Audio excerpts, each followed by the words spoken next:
Hi, this is a commentary of my Elden Ring Any Unrestricted TAS, where I try to explain how a lot of the things in the TAS work, how the glitches work, and some of the details about the TAS. The final time was 2 minutes 42 seconds, roughly, depending on which timer you go by. I'll start by explaining what it is. Of course, quick, what is a TAS? A TAS is just a tool-assisted speedrun that is not necessarily performed by a human in real time, but with the help of, tools to make it a bit easier. This can be just a segmented TAS, a segmented speedrun, where some tools are used to make it a bit easier, or just where you input each input for every single frame.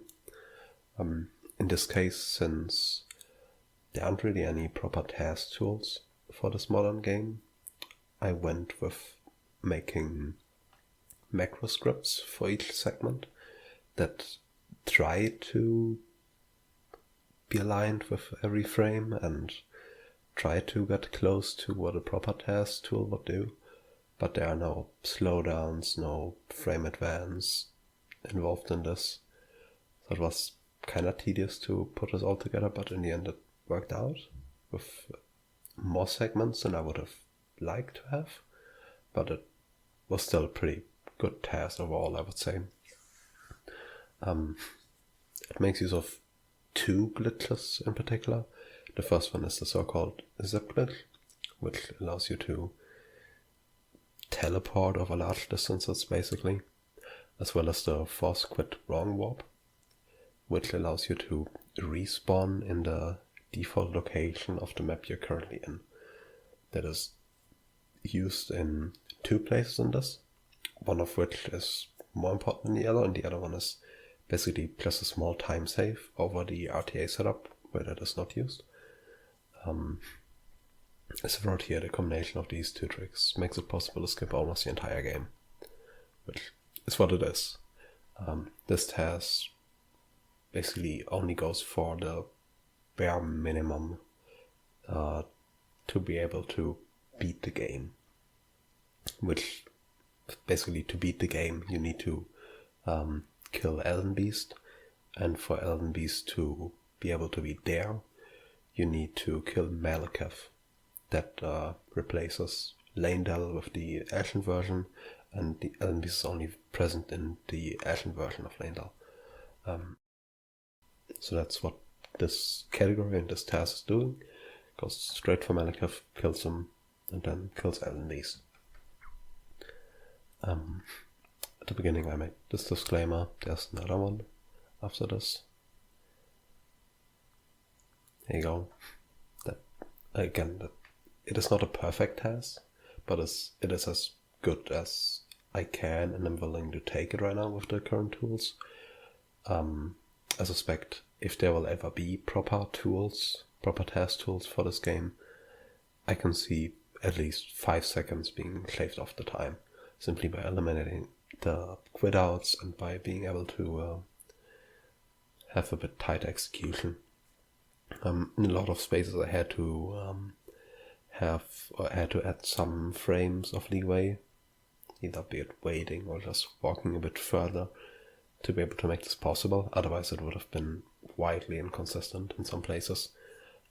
One good example is the first force quit wrong warp in this, where I have to wait a little bit, a few frames on one spot for the next area to be able to load in.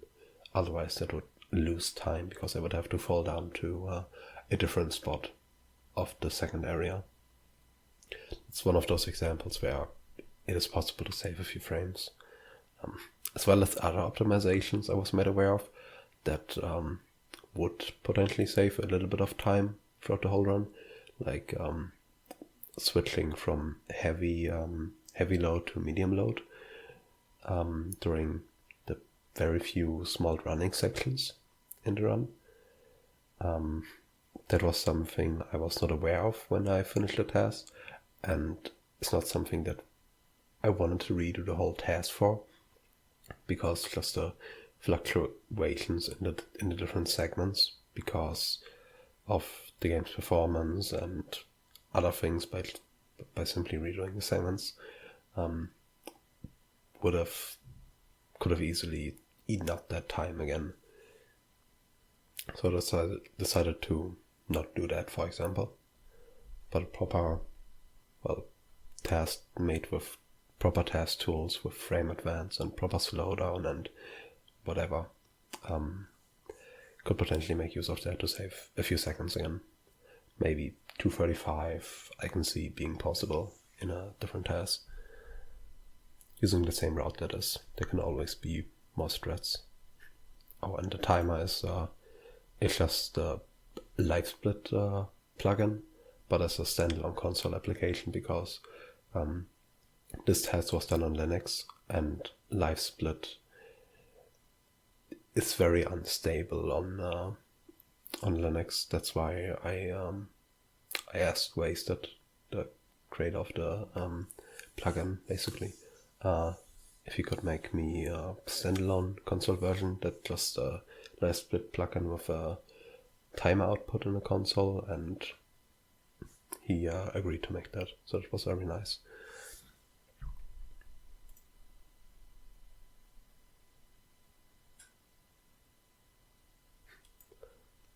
And then I thanked the SpeedSource community, which is where most of the zip glitch testing was done about a year ago, as well as additional testing after that, of course.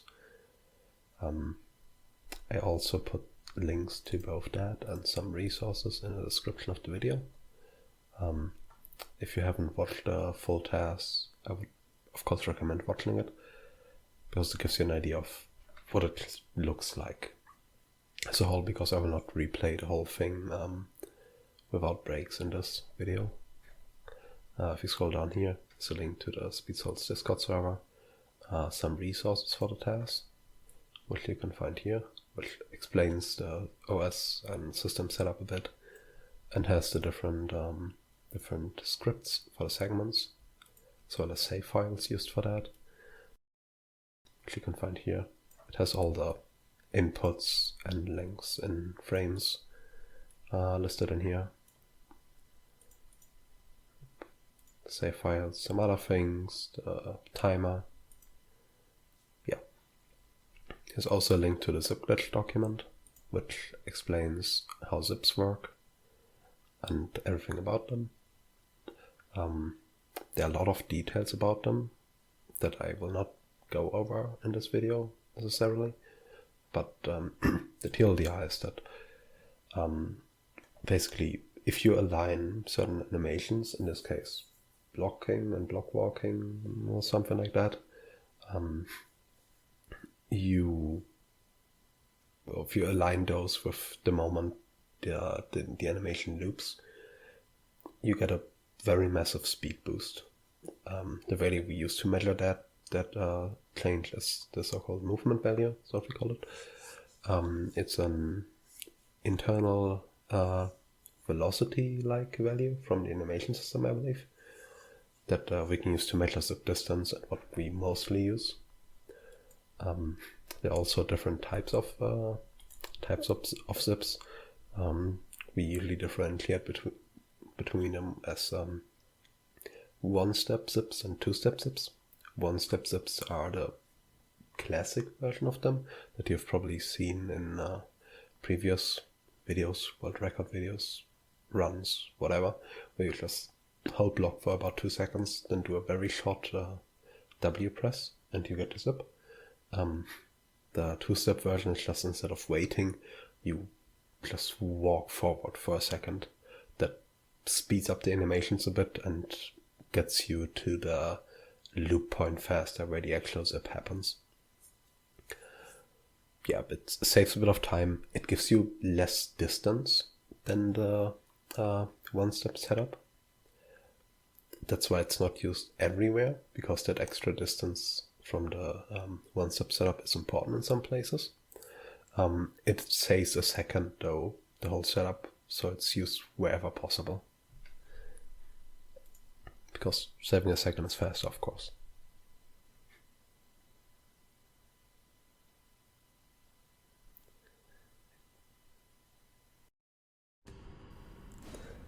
It starts by creating the character, of course.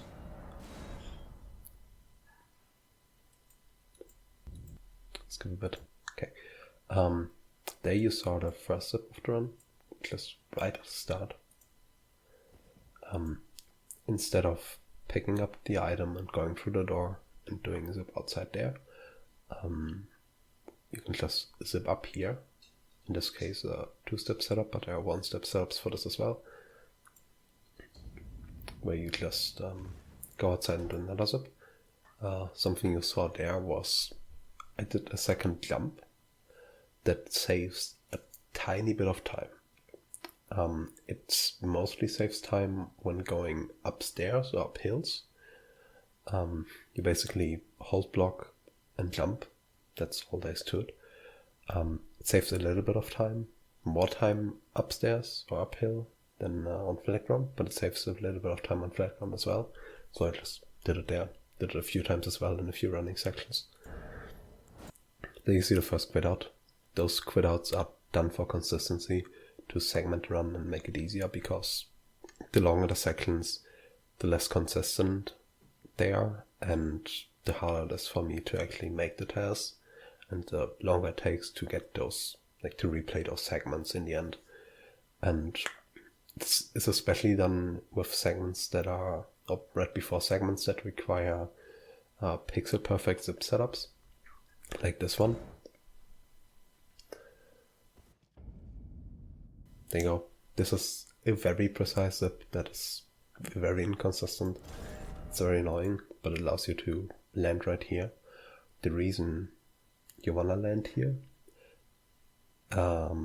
versus the classic version of this, of going here. Basically, first, why do we wanna land here? The way this route works is you wanna get to Malekith as fast as possible. And to do that, or to get there, is via the 4 Belfries with the teleporter. And so we want to get to Liurnia. You cannot zip from the Chapel to Liurnia right away because it is not loaded in. It is loaded in when you are in Stormvale, however. So we want to get to Stormvale as fast as possible, and from there to Liurnia. The classic RTA setup is to zip over here and land inside the back of Stormvale, where you can just run outside to Liurnia. There's this alternative route though, where you land on this part of the wall, landing there. I'll just let it play out. Landing there, loads in Stormvale. You are now in Stormvale technically. So some other parts of this wall are part of Liurnia. So we land here, are in Stormvale now, and then run over to the part of the wall that is in Liurnia. As you can see here, you can see some of the terrain below loading in. Yep, there you go. And from here, do a force quit wrong warp. That makes you respawn in the default location of this map tile, and that is the perfect position for the next zip we want to do. How this works is you just use a memory of grace, and when the loading was at around this point, you just alter for the game and restart it. There you go. This is the perfect position for the next zip to get to Belfries. From here, just do a two-step zip. A one-step zip. Sorry, a two-step zip isn't far enough for this. You will land on this very specific rock that is angled just the right way. As you can see, it forms basically a ramp over two Belfries, which allows you to zip straight to the chest, which is very convenient, because you can land on it and grab the key right away. The first ground you touch of Belfries is the chest, so it's fast. The RTA setup that's used in runs or RTA runs goes to the Academy Gate instead, It is also a very nice ramp that's much more consistent than this setup, but this is still very much doable RTA. From here is another zip over to that, save some running, and I quit out for consistency. You just fall down, hit the wall instead of just normally landing. That saves a bit of time as well. That's a shorter animation to stand up. Then another zip to save some running. Hit the wall again to save some time. Then just teleport to the room.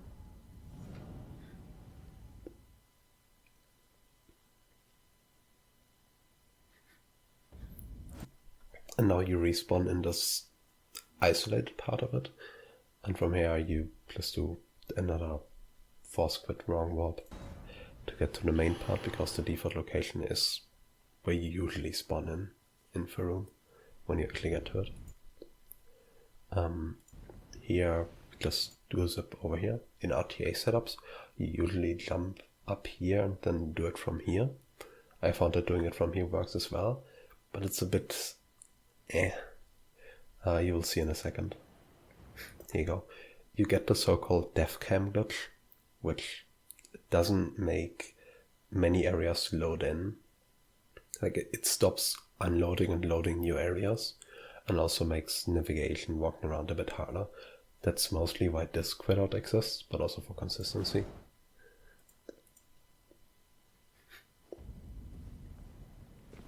Let me again 2 jumps to save a bit of time, and a quit out right here for consistency, because the next zip is again pixel perfect, or close to pixel perfect.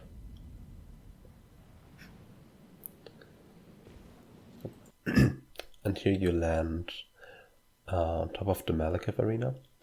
Before touching the Malekith arena, or areas next to them, I believe walking up the ramp in front of it as well, before that, Malekith is not actually loaded in. So can't do a mega zip right at the start, unfortunately. Need to touch the arena to make Malekith load in. Speaking of mega zips, that's just a very long zip that is long enough to make the geometry of the arena despawn and make Malekith fall to his death. That specific setup, like that idea, is used 3 times in this run. There you go. Just you are somewhere in the sky falling to your death. However, you should hear it. There you go. This swing is the reason why this run is done on 1.04 and not the latest version 1.09. Because doing that swing resets or extends your death fall timer, and makes it possible to survive falling long enough for the bosses to die. If it wasn't for that, this category would still just work on the latest version. Nothing else is fixed on the latest version, it's only this specific detail. Let's speed it up a bit. See the particles of stuff dying and getting runes. And that's phase 1 done. Now the issue is phase 2 is not loaded in. So to make phase 2 load in, you need to touch the fog gate or go through the fog gate, because only phase 1 is loaded and active before that, and phase 2 is not. So there's a very specific setup, very specific zip that is actually not as precise as many of the others, but it's still kind of annoying sometimes, where you zip into this specific corner that somehow zips you through the wall and right in front of the fog gate. It is very convenient. Yeah. You just enter the fog gate that makes phase 2 spawn in. It takes a bit of time for the game to realize that phase 1 is dead and figure out what to do. Gives you a bit of time to do the next zip, which is another mega zip right through this wall somehow. is an awfully specific and random setup that works. I don't know how, but you just mega zip into this corner and you zip through it. And you fall. One detail about this specific one is that with this one you do not gain any height from the zip. The first one, you zip up a ramp and get some height that makes it longer for the first death fall timer to run out, and basically gives you more time falling if you do the swing a bit later. For this one, you would die after 3 to 4 seconds already. So the swing is very early, and it's just barely enough to make it so you die, then Malekith dies, and then you'll be teleported to Leyndell before, you can see it, before you actually, are fully dead. As you can see there, you die, Malekith dies, you'll be teleported.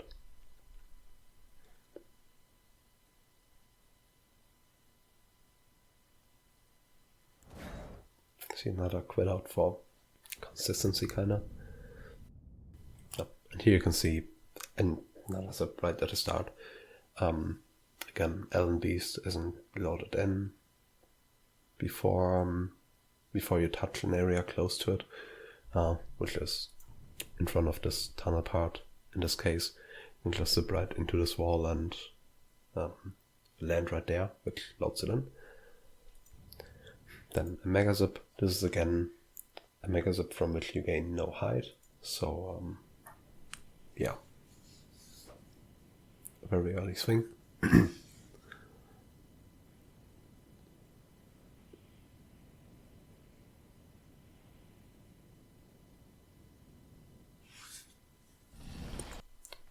This is not Elden Beast. But phase 1 of this boss died before Elden Beast did, or does. So you respawn in this arena first and need to run away until Elden Beast dies and teleports you to the last area. The RTA setup actually just stands still and dies, and that actually works out from the timing that you die and then you'll be teleported, just like with Malekith phase 2, but it's a little bit slower. Running away and quitting out at the perfect time saves about 1 or 2 seconds, roughly. Maybe 1.5. Yeah, you just heard the sound of the boss dying, which is Elden Beast. So it is saved. You load in. You're right here. From here, you just run to the statue, touch it, and are done. That is all there is to this game. Well, not really. There's a lot more to it, but to this run at least. If you want to learn more about zips, again, I would recommend checking out the zip document. It has all the information. It doesn't have much information about the 2-step zips yet, but I made an updated version of this that includes information of 2-step zips and submitted it to the Speed Souls wiki. It is not approved yet, I believe, but as soon as it is approved, I will update the link in the description over here to the Speed Souls wiki page for zips and add a link to it at the top here as well. In the meantime, you can see all this information that's still relevant. It's just missing the specific information about 2-step zips.